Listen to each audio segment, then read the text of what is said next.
It's a really privilege to be part of this very important event to mark the arrival of the German frigate FSG Bayern in Mumbai today. So it's really a special occasion. It's not often that German ships show up in this part of the world, and certainly in peninsular India. But before we go any further, I can't resist talking about another German ship that came here, almost 100 years ago. To be precise, 1914 September, to an area I belong to, the Coromandel coast in the south. So Emden, the ship Emden, came to the Madras coast, that was Chennai, that was called Madras, and bombed the hell out of the city in the face of a large British naval presence in Madras, setting off all kinds of panic. While the Emden's arrival in Madras did not have a strategic effect on the balance of power in the course of the war, it did one very interesting thing. It introduced a new word into Telugu and Tamil languages. So today, if you go to Madras and talk about Emden, or to Andhra and talk about Emden, it means someone brave, someone bold, someone who can accomplish things against great odds. So I think there is a longer story for German presence here, but clearly Bayern is not going to create that kind of waves. But I suspect over the longer term that it would have significant strategic consequences to the Indo-Pacific as a whole and to the India-Germany maritime cooperation along with Europe. So I want to talk about these issues with Ambassador Petra Sigmund. Welcome, Ambassador. Thank you for joining us today. So let me begin by asking you one question. I think it's really been 7 months since the ship has been undertaking its journey. It's coming to Mumbai as part of its last stop. So what was the original mission for this journey? Which reminds us of Teddy Roosevelt's Great White Fleet, the circumnavigation. So what was the objective of Berlin in undertaking this mission? And what kind of responses did you get in the region? I just missed the ship in Singapore, so I'm glad to be here with. So tell us, what did you set out to do, and what do you think you have achieved so far? Thank you, Excellencies. Thank you for having me. Thank you, Professor Mohan, for asking me this question. Frigate Bayern, we're sending one ship, and it's not the same. You pointed out we don't have the same intent that we might have had when we sent the Emden 100 years ago.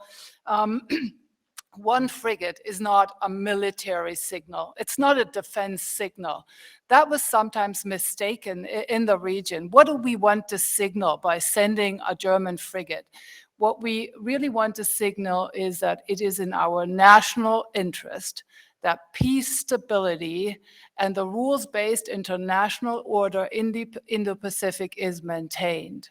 And that means upholding UNCLOS, the law of the sea, and its rulings, upholding sovereignty, upholding the United Nations Charter and its resolution when it comes to North Korea, upholding the Nuclear Non-Proliferation Treaty and its stipulations. So it's really a signal for we are behind the rules-based as opposed to the strength-based or size-based or whatever-based international order. What we want to promote is a rules-based order. And that's why we went, one big part of our mission was observing the United Nations sanctions against North Korea. We spent 4 weeks around the Korean Peninsula to report any infringes upon those sanctions. We transited the South China Sea on international routes to demonstrate that we stick to UNCLOS when it comes to sovereignty in the South China Sea. But we were also doing friendly port calls because in order to underline what we are seeking, again, is cooperation, is a peaceful resolution of any sorts of conflicts, is dialogue.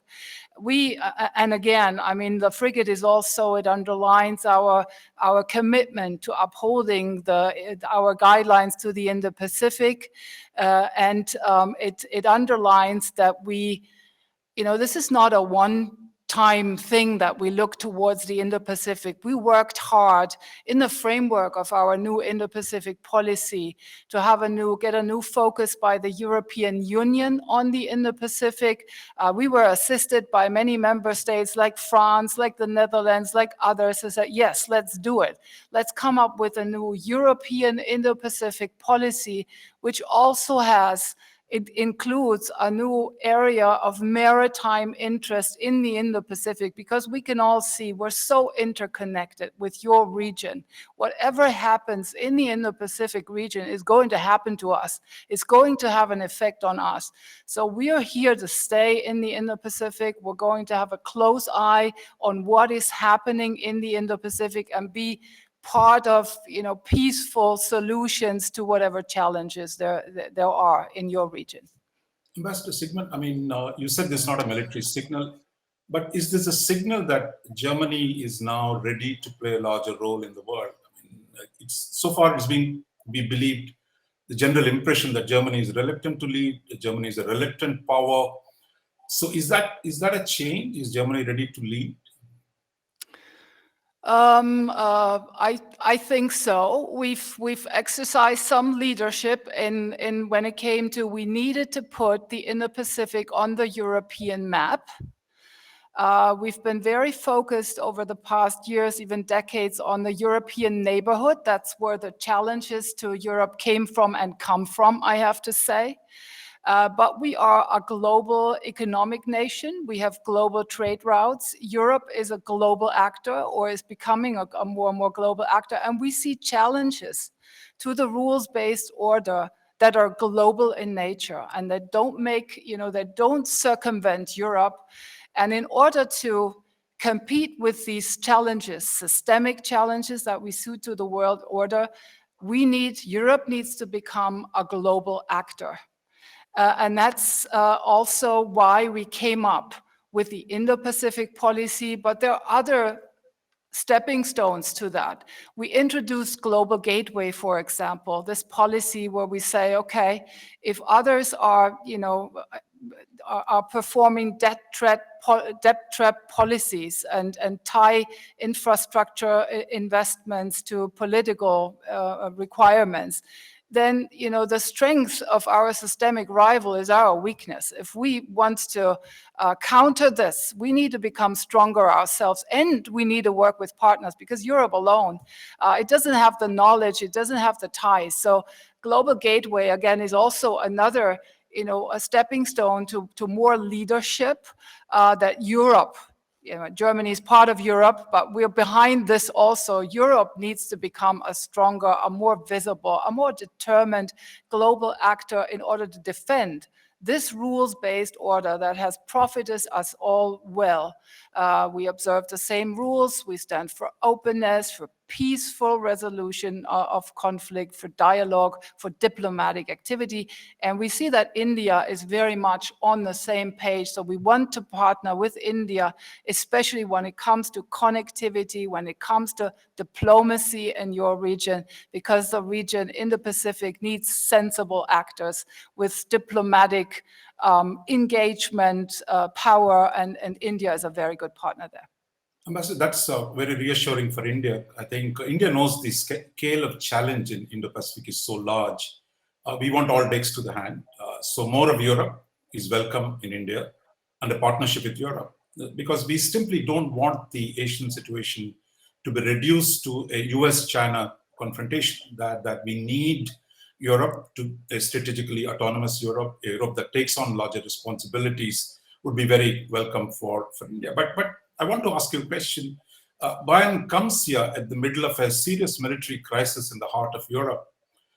So does Europe and Germany have the capacity, the bandwidth to say an American phrase, can you walk in the heart of Europe in the Russian threat, as well as chew gum in the Indo-Pacific dealing with the China challenge? I mean, we don't have the privilege to focus on just one region alone. Things happen simultaneously. We need to deal with the Russian threat. We're doing that. Our diplomacy does that. Many meetings, many talks now, where we defend also the sovereignty of Ukraine, also the order a post-Cold War order in Europe with the freedom to choose one's alliances, the openness for that. But at the same time, things are happening in the Indo-Pacific. And to think, this can all be, we can orderly deal with Russia, and then other crises wait for us to have solved the Russia-Ukraine issue. It's just not the case. So we need to learn that global actor also means it's not only a regional global focus. It means you needed to be able to do many things at the same time. So actually, yes, the Indo-Pacific situation isn't waiting for the Russian-Ukraine situation to be solved. We need to be able to focus as much on the Indo-Pacific as we are able to focus on Russia-Ukraine now.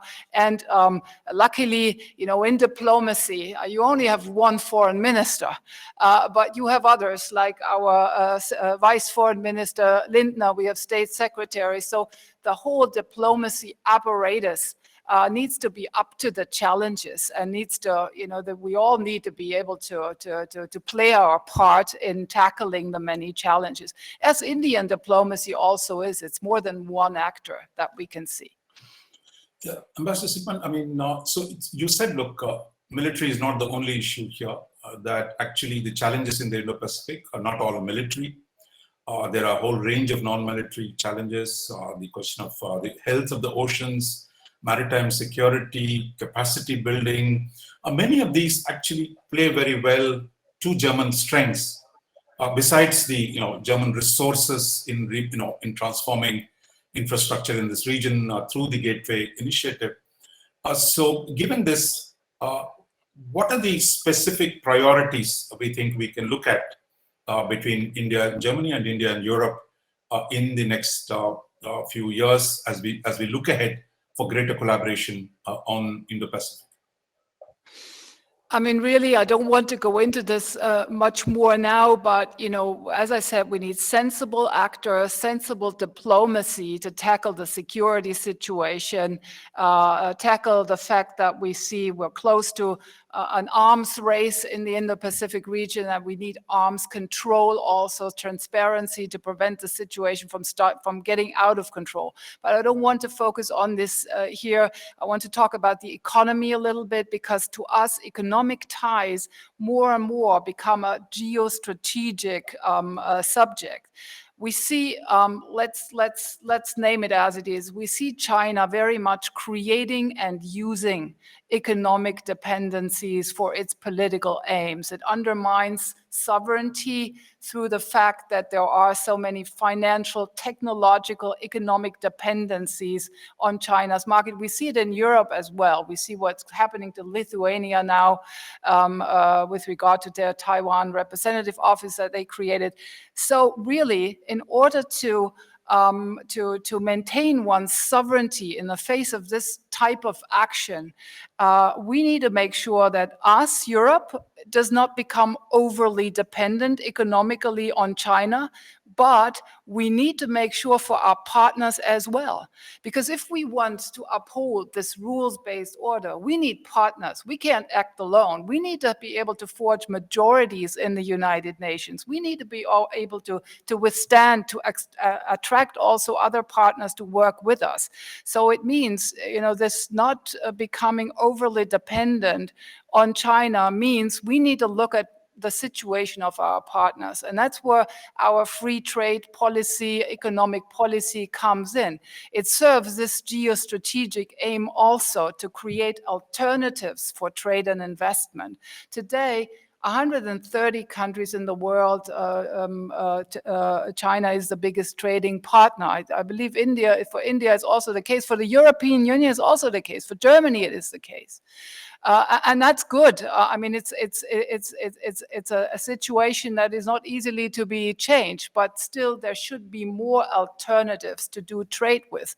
And that's how we Europeans, we offer free trade agreements with the whole region. We offered it to India. We hope that these negotiations are going to start soon, because it's going to help us to retain our sovereignty.